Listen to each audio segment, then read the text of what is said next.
What's up, everybody? How we doing? Just telling Thomas a second ago, like fifth time's the charm, I suppose. About the fifth time that we're hopping on live for a stream. But, more breaking news. So free agency, I guess technically not even free agency, legal tampering, but just about everything dropping and news breaking, everything else. Did not necessarily expect this bit of news, though. Kenny Pickett has been traded. The Eagles involved in a trade, Dorian Thompson-Robinson, and a fifth-round pick. Thomas, what's going on? Yeah, who'd have thought Kenny Pickett was worth a fifth-round draft pick plus a player? It's kind of a surprising move here and something that no one in Philadelphia, at least outside the organization, really saw coming. Now, we've always talked about eventually flipping Kenny Pickett, right? That was always the goal, was you trade for a third. He's the backup this year. Make sure you don't have any issues if Jalen Hurts goes down, and then maybe flip him. But I didn't really see this coming. Makes a ton of sense, though, and it's all due to the fact that Tanner McKee, Josh, looks legit. Tanner McKee looked better than Kenny Pickett did when Tanner McKee came in relief of Kenny Pickett in that win over the Dallas Cowboys many, many weeks ago when they wore Kelly Green. He looked fantastic. Threw 3 touchdowns and like 4 passes. This is clearly Philadelphia giving him the nod of approval to be the backup, and then getting a more Jalen Hurts type backup quarterback in Dorian Thompson-Robinson, who didn't look good and got benched a lot with Cleveland this past season, but very clearly can come in, be a third-string quarterback, be the emergency guy on every Sunday, and learn, and maybe you flip him in the future. This is awesome. Oh, and the Birds got a fifth-round draft pick. They have 4 fifth-round draft picks now in just a couple of weeks in April's 2024 draft. So surprising, but I think a really solid move and kind of a surprising one from both sides that no one saw coming. Yeah, absolutely. And, hey, for Myles Garrett, at least on the Cleveland side, he signed a deal. He wants to win a championship. Is Kenny Pickett that guy? You never know. But we did speculate and say, obviously, Cleveland needs a quarterback. So what could you get back for it? I do find it interesting because Howie Roseman, never always checking every possibility. But we're saying, yes, could he move on from Kenny Pickett? Like you were also talking about for Tanner McKee, we've seen more than enough. We know all the talk and, hey, who's QB2? It should be Tanner McKee. All that happened throughout the entire year, really even, from the past offseason. But this move here, you said it there, 5 or fifth-round picks, 4 fifth-round picks. Howie's probably not going to take 4 fifth-round picks. What he's going to do is that gives him options to trade up. It gives him options to try to go get a player, whether it's a trade involved outside of the draft or someone to trade up and go get the draft. So that is a whole lot of extra capital for Howie Roseman. Dangerous for everyone else, as we've seen him be able to use those picks. And that's not even to mention the compensatory picks for 2026, which have happened, throughout the day, and all the other news there. Yeah. But I'm with you. I mean, I really like this move for a number of reasons, kind of like what we just listed, but also, we have to remember this is a guy that Howie Roseman brought in for a top 30 visit in Dorian Thompson-Robinson. So those are kind of the tea leaves as well when you're looking at, say, okay, who is Howie Roseman potentially interested in for former draft picks? And it's guys that they usually bring into Philly, they're high on. And, I remember at least a couple shows back whenever we were talking about Dorian Thompson-Robinson before before his draft and saying, hey, it wouldn't be too, bad of an idea to consider a guy like DTR because of similarities to Jalen. You can kind of scheme the same type of offense, things like that. Now, again, Tanner McKee is your QB2. I know they're polar opposites of what Tanner McKee could do at Jalen Hurts, but I like the chance of, hey, look, if you have to go with a third string, who that might be, there's some things to like about DTR. You make the move there. And then, again, though, I think the biggest win from this trade, if you will, is the fact that you got even more compensation back in a draft pick for Kenny Pickett because, back whenever it was, oh my gosh, we just traded away a third-round draft pick to get Kenny Pickett. What is Howie doing? And, there's knee-jerk reactions on both sides, but I think the immediate part is like, oh, that's too much. But we always know Howie is able to find a way to flip a trade and make it worth its value. And I would say hindsight is 20/20, and that's exactly what he did here. So overall, I think it's solid. Well, you can move up in, obviously, the 5th round, or from the 5th round to the 3rd round, the 2nd round. You can package up to go up in this year's draft. You can also use it to go up in the 2026 draft, which we know you're already going to have 3 new compensatory picks based on all the moves that happened earlier today. Isaiah Rodgers, Josh Sweat, Milton Williams. And so clearly Howie Roseman's philosophy, which used to be pretty heavy in NFL free agency, and still technically was heavy last year with Saquon Barkley. He wants to draft really good players who are on rookie contracts, and as many draft picks as he can humanly get is always a good thing come the end of April. So I think it makes a ton of sense. And it's not like Kenny Pickett was bad. He played very well in instant relief in that Washington Commander game that Philadelphia lost. That was not Kenny Pickett's fault. He played fantastic. Devontae Smith dropped a wide open pass that would have sealed that game for them.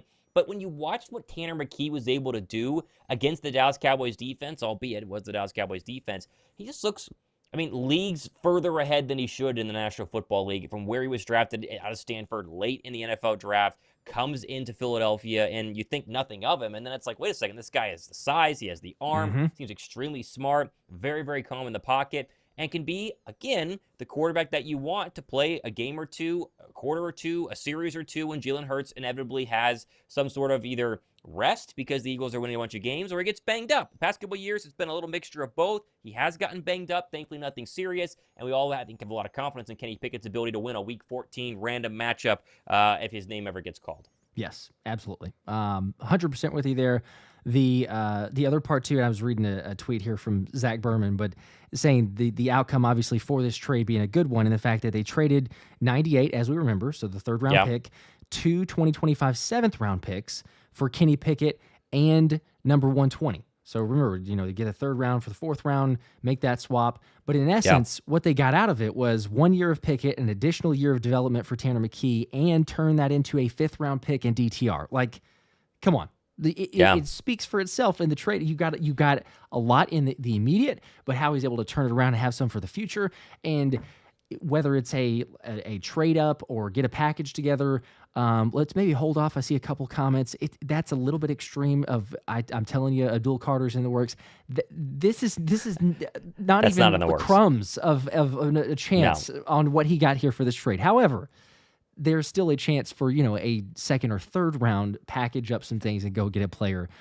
Just not all the way to fifth pick overall, maybe even one or two, but certainly top 5, something like that. It's not necessarily happening from that element, but people were waiting. We were waiting as well. It's been a lot of there's an Eagles player to go. There's something else. Howie's not necessarily doing something, but he got things taken care of before free agency. This is the first move, a big move.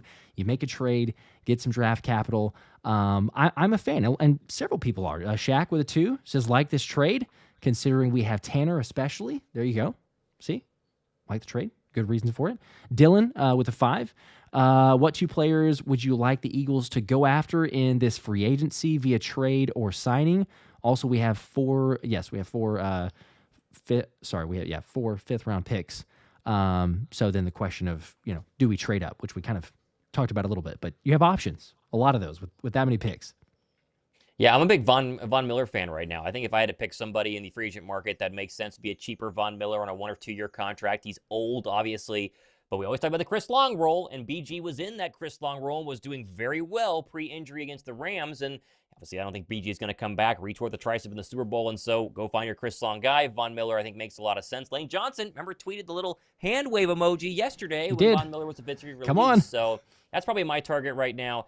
I think there's got to be some names that we're not mentioning and that obviously are kind of sliding under the radar right now who are going to be like a 1 year, $3.5 million signing. Go get an edge rusher like that. Go find the next Zack Baun is what I'm trying to say, right? That should be the Eagles' goal over the course of the next 24 to 48 hours. And of course, keep one of your internal guys. If you can keep one of them, I would really like to go ahead and bring back Mekhi Becton. Wouldn't hate Oren Burks as well, just to make sure you have a little, extra leeway at linebacker depending on the Nakobe Dean injury. So there's moves to be made. I don't think any big move is coming. Von Miller I think would be big. Becton would be big.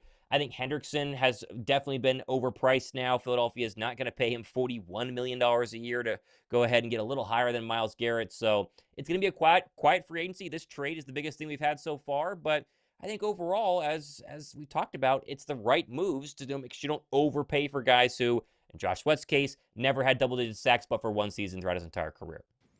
Chris Scott is saying Ojulari is the guy, although I don't know if that's necessarily as much like a Zack Baun. He could play better, but he'd be a little more expensive. A little more expensive. If it would still be shocking, you get him all pro type. Like, we're not saying that necessarily, but if you went and made that type of move, I'm all for it. Bolster the pass rush, have some versatility. We know Fangio likes that from any of those types of players. So whether it is draft or free agency, I would highly expect it's that type of player. Frank from Philly with a 2 said, I hate the NFL business, with a kind of crying, whining emoji, and also it's frustrating. I get it. I'm assuming this is in reference to Kenny Pickett being traded. I guess that's what it is, because we kind of a couple of different topics, or just maybe the Eagles players in general. Frank, I'm not sure which one in particular on that, but I get it. Yeah, you get attached to certain players. It could be Sweat, could be Milton Williams, but said thoughts on Howie holding out, possibly trade Dallas for a 4th-round pick. Yeah, I think they're obviously trying. The reporters, they're trying to trade Dallas Goedert. I don't think that that's actually going to happen. My hope is that they're trying to show Dallas Goedert, because they've granted him permission to seek a trade, what his trade value is. It's not that high, and the contract value then goes down, and Philadelphia can re-sign him. I have a very hard time believing Philadelphia is going to just dump Dallas Goedert and roll with Grant Calcaterra on the final year of his contract and a rookie. Could be wrong there. Maybe that's part of the new look Howie Roseman, but I think they're just trying to get the price down on a 30-year-old tight end in a market that's pretty weak for tight ends right now. Yeah, it feels like there's, what was it, like John Bates got signed recently from the Commanders? Yeah, for wasn't a lot.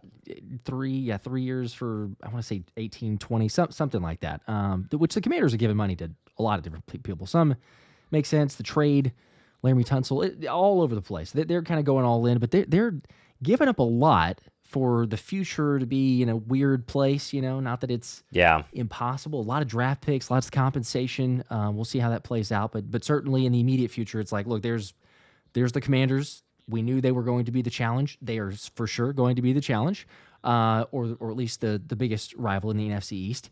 Eagles still have tons of players, as we know, so that should be a good battle. But that is right there, your biggest test. An NFC Championship game could look at a long way to go, but could look and wouldn't surprise many people if you're like, hey, there's a rematch this upcoming season. Teams kind of headed on the same trajectory there.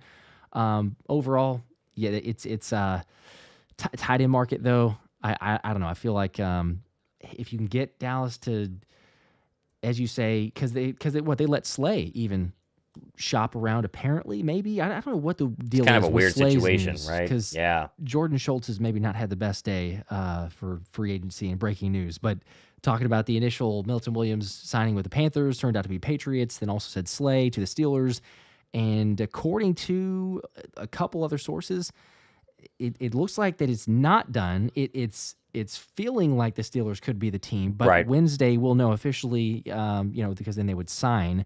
So I maybe there's an about face. Do you have Slay come back again? I don't know. It's just weird because we've had this happen 2 seasons ago with Baltimore, but then on this one, and Jordan Schultz was not the only one. We'll make that case as well. He posted or reported it first, but then you got on the Pat McAfee show. They were reporting it. They were confirming. So someone got a text, an email, some type of message that was strong enough to believe, like, oh yeah, they're going to go ahead and sign Slay, or that's the direction it's heading. So I don't know. It's weird with a lot of different moves, but.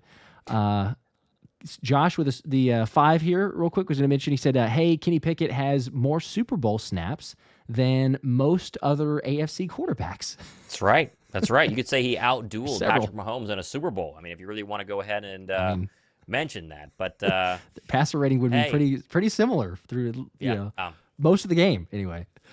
Dakota Rupert, they are taking everyone for the Commanders. I assume that's who he's referencing there. Just signing or paying everyone. They're collecting a lot of people. I don't know. They've got a few guys. I'm not like terrified by who they've gotten or their trades. I'm not going to say it's like terrible by any means, but I'm also not like, oh my gosh, they have collected all the free agents and their team is drastically better. I mean, if you go down the line, because I was looking at this for the Commanders players, if you go down and look at who they've signed and who they've added, a lot of the guys there, even if you want to say, okay, Debo's going to, go back to the trades, Debo's going to play better, even if you want to believe in that, fine. They could say they improved a little bit. But please point out to me what move they've made that is going to help their run defense.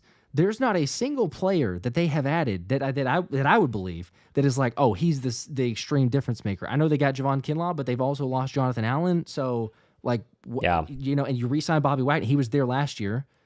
Not a difference maker in terms of stopping the run. So they still have to stop Saquon Barkley. Yes, we have to deal with Jaden Daniels. Yes, we have to deal with that offense. But come on now. It's not a night and day difference. And I've seen some Commanders fans already, dancing around on Twitter being like, oh my gosh, this is it. We signed the team. We got the squad. It's early March. We could pump the brakes just a little bit till they do it. Yeah, I don't see Javon Kinlaw as being that big of a signing. And Laramie Tunsil's good. I think he's kind of towards the downward slide of his career. They gave a lot of draft picks to go ahead and get him. So does he solve their, pass protection issues? I'm not really sure. They also lost Jeremy Chin, as people are noting in the chat. So the Commanders had a lot of money, and we're kind of that scary team that could go get a lot of people because people want to play with Jayden Daniels. Didn't really turn out to be the case, at least as of now, especially if there's no Trey Hendrickson trade, which I think is the one thing to keep an eye on. But they already gave up a second for Tunsil. So first for Hendrickson, and you have no picks in the first 2 rounds. Doesn't seem very likely. So, I think the NFC East didn't get much better. Waiting on the Giants. They really want, reportedly, Aaron Rodgers. Will he choose them, or will he go become a Steeler? I don't know. Good for them. Interesting day. Very interesting day. They can have Aaron Rodgers if they really want to do that. Good luck to them if they decide, hey, for the other New York team, it didn't really work out. Come on over here. We're gonna see if this one will work. Ali, I believe is how I would pronounce that, was saying, where did Milton go for people that are late or just tuning in? Yes, Milton Williams. We got a lot of live shows officially to the Patriots. But yeah, there's lots. We broke them up into, shorter segments and pieces to kind of recap and initial thoughts. But Milton Williams is to the Patriots. Josh Sweat to the Cardinals, a couple of the bigger ones, of course. Yeah. Money Morris Poker with a 5 says, extend Juergens and please keep Goedert. He deserves to stay an Eagle. We have the money, and he still has miles left. That'd be nice. We are totally in favor. Yes, please extend Cam Juergens. I'm fine if you want to keep Goedert. You figure out a way to do that. He is, up there in age, and there's always the issue with the injuries because it's 1 game, 3 games, 5, whatever. But he's still shown when he's healthy, he's a huge difference maker, not only in the pass, but also the run blocking game. The difference is when he's on the field versus whenever he's not. Also, one thing actually reminded me, seeing Money Morris in the title there, it's, I believe, $2.6 million is what the Eagles will save in cap space for the trade. So it's not only the trade with Dorian Thompson-Robinson from the Browns and the 5th round pick, but Kenny Pickett trading over there. The Eagles save a little over $2.5 million. So when we're talking about restructuring, making some other contracts, some deals done, whether it is internal or going after a free agent, it's small. It's not a massive amount, but it still every bit helps at this point. So we'll take it. Totally agree. Let's see. Jules with a 5. Appreciate that as well. Jules says, do you think Howie will trade up in the draft? If so, what is a realistic target and position to address in the draft? Tight end and defensive line? With a question mark? Yeah, I think tight end, defensive line, they're going to get a cornerback too. So who knows if they trade for the 1st round, they trade from the 5th to the 4th. It's too early to know, but the clear needs are edge rusher, tight end, and cornerback right now, all of which are not massive needs, but definitely needs for the Philadelphia Eagles. Yep, right there with you. Frank with another 2 says, do we have the 3rd round pick from the Reddick trade? And, no, that is next year. Yes, correct. I was going to say the timing on that, which is, it's always confusing because I know it's like, oh, we traded him back before, but even whenever they did that trade, we're sitting there like, we got to wait 2 years, like 2 seasons to have that recoup. But it worked out. I would say, it was, all things considered, you win a Super Bowl, get rid of Haas. He's over to the Bucks and trying to rekindle, I guess, something, only on a 1-year deal. So we'll see. Works out definitely for Philly that way.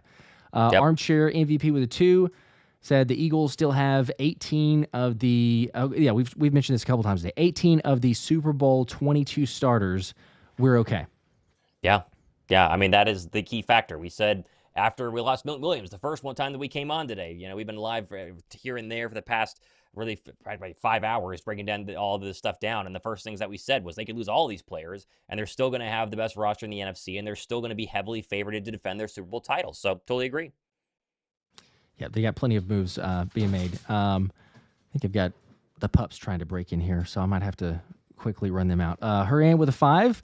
Would you guys entertain Dallas and our 32nd pick for Micah? We can get up to 20-plus range in the 1st, trading up and get Tyler Warren. Just a thought. Yeah, I mean, I would like that. Dallas would never do that. They would never give up Micah Parsons for the 32nd overall draft pick. And Maybe we move up into the 20s. That remains to be seen. It's too early for draft stuff right now. All free agency focused, right? Yeah, just a little short on draft compensation there. Like you said, Tom, I mean, we're all for that, sure. You want to make that type of a move. If they lose their minds and just kind of black out for a second, yeah, but there's no way humanly possible. I don't think that's going to happen. So, Hanzo Jackson, by the way, I'll put this one back up here because people are tuning in. You can always rewind, of course, as we've gone through the whole recap and takeaways. But officially, Eagles trading Kenny Pickett to the Browns for Dorian Thompson-Robinson and a 5th-round pick. Reminder, DTR was a 5th-round pick himself, so if you're curious where he fell. But there's that. Also saves the Eagles, as we said a second ago, $2.6 million in cap space. So Howie making the moves with the Browns. And it's not the Cleveland trade that we might have hoped for, that we might have anticipated, but it is a trade with the Cleveland Browns and Andrew Berry. So at least there's something there, Thomas, even if it's not a Myles Garrett type of trade. Yeah, it's not the same, but we'll take it. We'll take it nonetheless.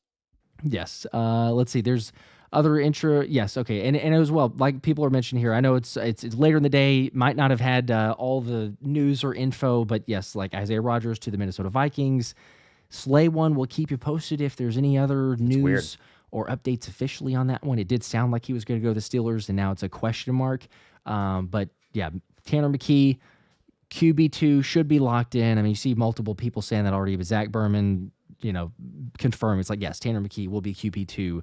DTR is that QB3 battling for the spot. So it's not like you're trading for him and going, oh, well, what's going to happen with Tanner McKee? Tanner McKee is your guy. But, you'll get to see maybe a little bit of a QB battle or at least some exciting plays in the preseason. So long ways to go for that. Long ways to go in free agency, too. I think people should stay subscribed because we'll go live when things happen. We'll have shows and breakdowns as well. And, this is just day one. And there are plenty of signings that can happen. Obviously, you're still waiting on Mekhi Becton. Day 2, day 3, day 4. Like, there's a lot of time left for people who are worried about a slow start to free agency for the Philadelphia Eagles. Yes, absolutely. So, as Thomas said, make sure to hit that like button. Subscribe if you haven't already. Other giveaways, everything else. Videos coming soon, of course, as well. So as we do for most of the breaking news, we'll hop on here. Quick segment, thoughts, general takeaways, contract details for signings or things like that. And we're waiting on Mekhi Becton, which would be nice if we get that in today maybe or tomorrow, the next few days. Who knows? We'll see. But that feels like the next big one. If the Eagles could lock up, that would be great. But as always, we will be jumping on live if we have anything. Looks like one of the last ones here before we wrap. J. Ross Films. Is there any chance, we kind of mentioned a little bit, is there any chance that DTR can even compete for the number 2 spot?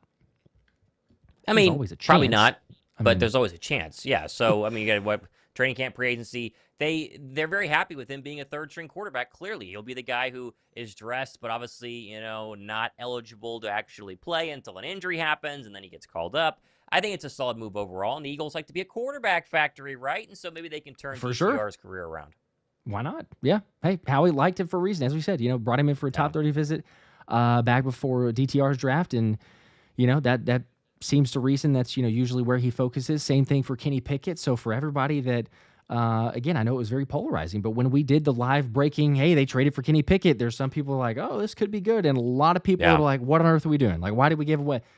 Ultimately, Howie recouped the trade. He got back what he paid for. Keep moving forward. You took care of a quarterback position too, added an extra year, as people were saying, and then now you're looking even at comp picks. So, and yes, officially confirmed, multiple questions. Comp picks for Sweat, for Milton Williams, others are not this year, never the same year. So it's the following year, 2026, and Howie is collecting a bundle of those right now. So it's a good news for the Eagles and not everybody else.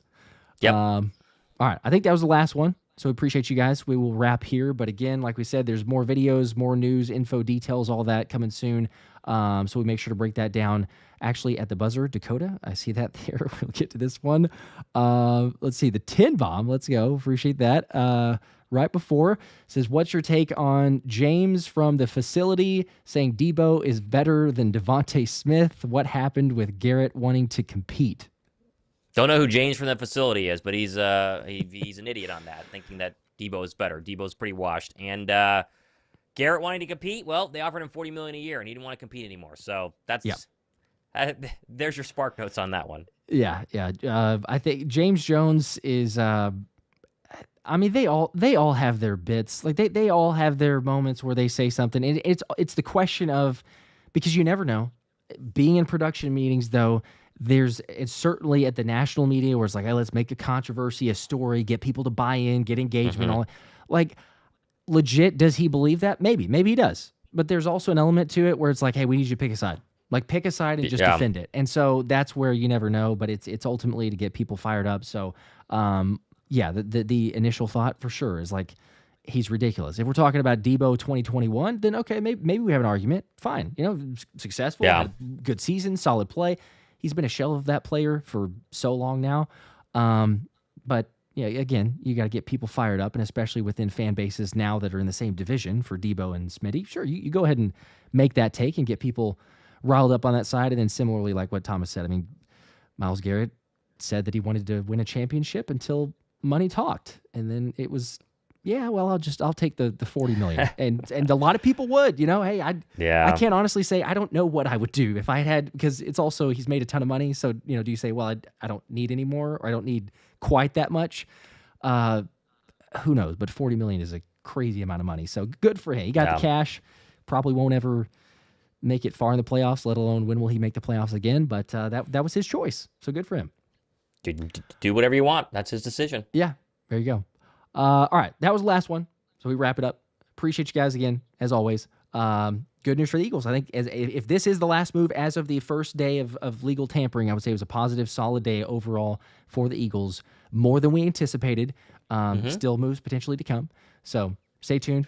Appreciate it. As always, go Birds. Go Birds.